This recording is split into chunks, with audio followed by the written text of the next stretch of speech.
Bible nung sẽ không nung nó vui Bible Bible nung sẽ không nung nó vui Bible nhìn biết nhiều khó khăn trong mỗi đêm thế lệ mong hào khó cười nhìn biết nhiều khó khăn trong mỗi đêm thế lệ mong hào khó cười Bible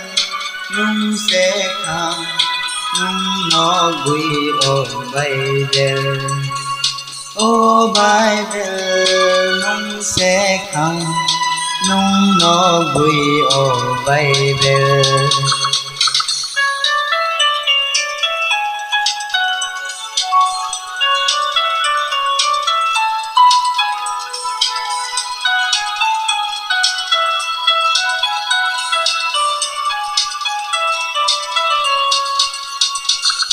Nini thiyo khắc trang mộ mãi mô đê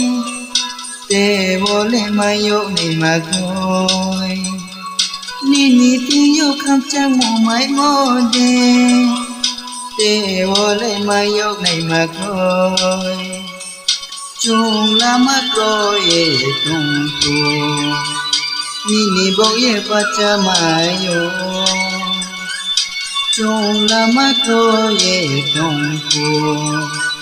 Nini bốc ye pa cha mà yô Bible nung sẽ không nung nó vui Bible Bible nung sẽ không nung nó vui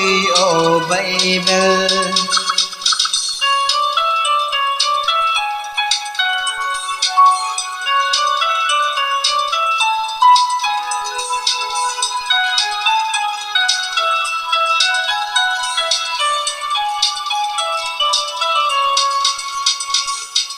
khát thôi tung nay đâu khó Nini bốc ye ba cha mà yo khát thôi ba cha này đâu khó Nini bốc se ba cha mà yo Bible nung sẽ không nung nó vui Bible